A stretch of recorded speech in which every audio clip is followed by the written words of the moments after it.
전대룰 삭바싸움. 국민의힘이 차기 당대표 선출을 두고 물밑에서 치열한 삭바싸움을 벌이고 있는 것 같습니다. 일단 국민의힘 지도부 이야기 한번 들어보겠습니다.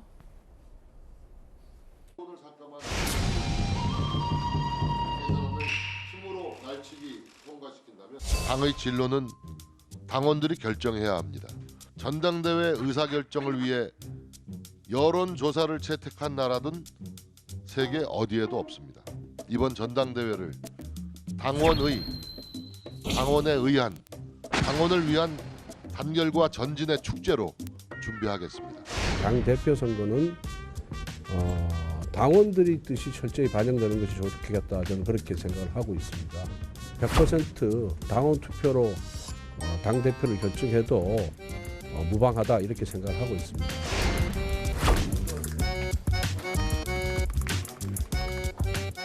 대다수의 의원님들이 당 지도부 구성과 관련해서 100% 당원의 뜻에 따라서 해야 된다라는 의견을 제시를 하셨습니다.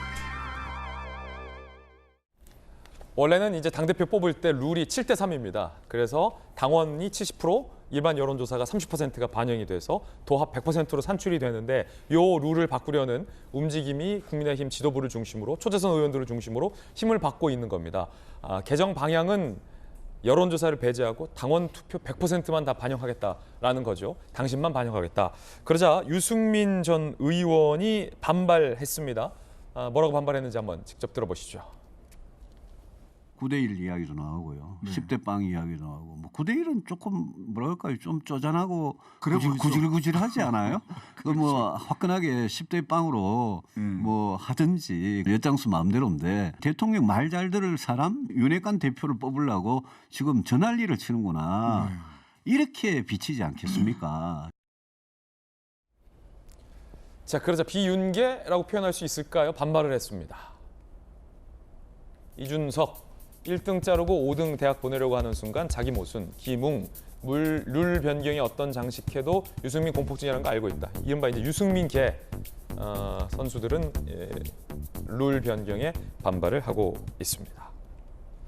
자, 아무래도 이제 국민의힘의 청년 리더 두 분이 나오셨으니까 지금 지도부 입장부터 한번 먼저 들어볼까요? 네. 이거 뭐 유승민 배제하는 거 아니냐라는 게 뭐 이준석, 기뭉, 유승민 요 분들의 주장입니다. 거기에 대한 반론 하나. 지난번 바로 얼마 전에 있었던 경기지사의 경선이 있었는데요. 경기지사 같은 공직선거의 경선은 여론조사 5, 당원이 5입니다.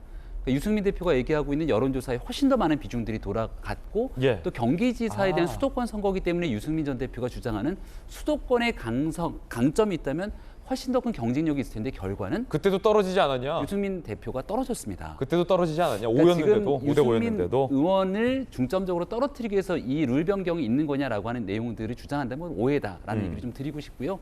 사실 가장 지도부에서 나오는 얘기는 여론조사에 대한 심리서 문제입니다.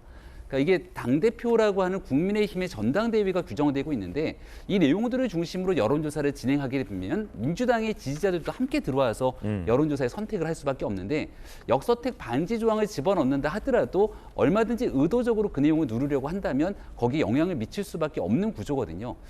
과거에는 국민의힘의 당원들이 숫자가 채 30만이 되지 않았던 때가 있는데 지금은 거의 100만 당원을 향해 달려가고 있는 상태고 과거에 있었던 때랑 지금이 아주 판이하게 달렸던 이유 하나는 바로 이 휴대전화를 중심으로 모든 당원들이 다 모바일 투표를 할 수 있기 때문에 이른바 조직적인 선거, 누군가 이준석 전 대표 얘기처럼 5등 하던 사람을 1등으로 끌어올리려고 한다는 건 인위적인 개입이 있다는 건데 그거 우리 당원들이 무시하는 얘기라고 생각합니다.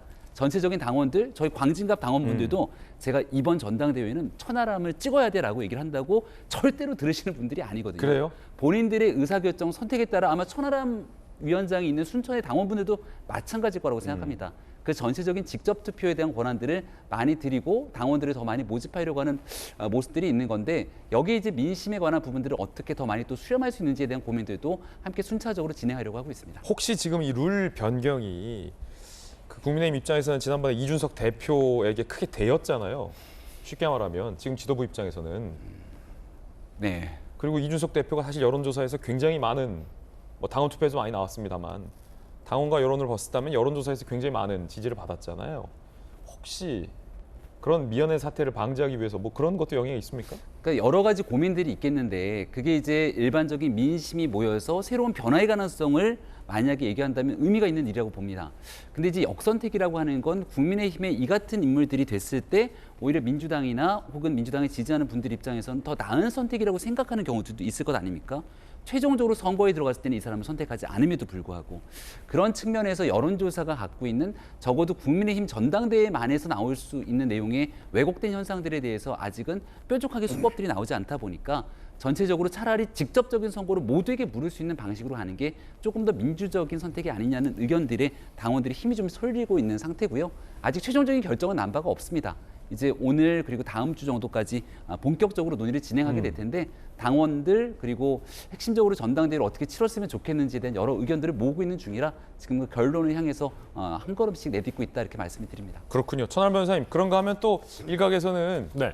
이 룰의 영향을 받지 않는 압도적인 선수가 없으니까 소위 안정적인 주자를 뽑기 위해서 룰을 변경하는 거 아니냐라는 비판적인 목소리 있더라고요, 당내에서도. 네, 그런 감이 좀 없지 않아 있죠. 사실 저희도 뭐 확고한 주자가 있고 이랬으면 이런 얘기도 별로 의미가 없었을 텐데요.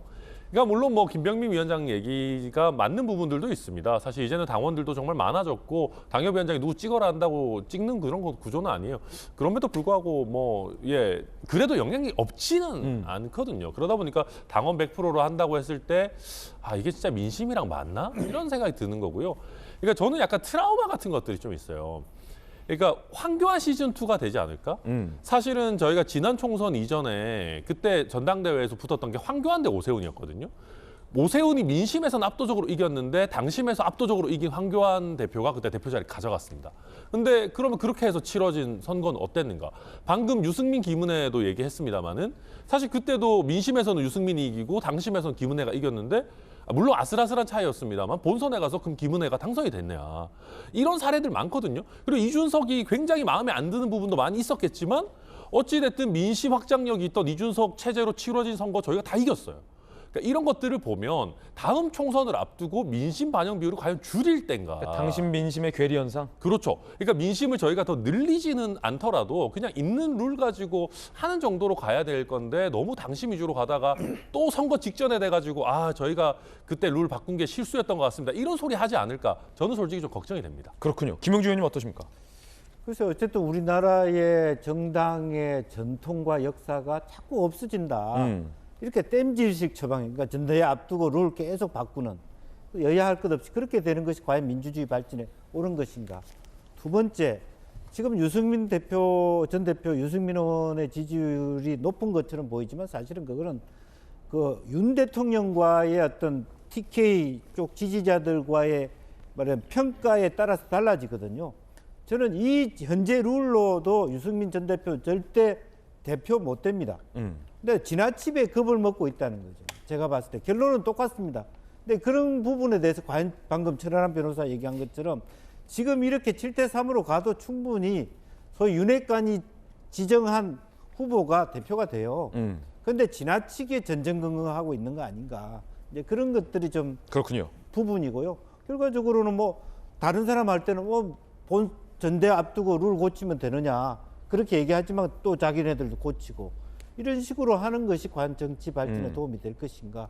결과적으로는 저는 지나치게 말하자면 자기 진영, 대통령과 뜻을 같이 아는 사람을 배제한다는 시그널을 과하게 주고 있다. 그렇게 그렇군요. 생각이 들어요. 한편 민주당에서는 이 노웅래 의원의 체포동의안에 대해서 굉장히 지금 논란 중인데 당론이 혹시 나왔습니까? 어제 오늘 사이에 뭐 어떻게 하겠다, 부결시키겠다 아니면은 의원 각자의 판단에 맡기겠다라는 방침이 나왔습니까? 노웅래 의원 체포동의안에 대해서? 아직까지 방침 나오지 않았습니다. 그러나 이것을 당론으로 정하기보다는 노웅래 의원에 대한 일단 방어권도 봐야 되는 거고 그 검찰의 그 구속영장 청구권도 봐야 되기 때문에 이것을 어떻게 해라라고 당론으로 정하는 것 자체가 사실 지도부에게는 엄청난 부담이 될 수 있는 겁니다.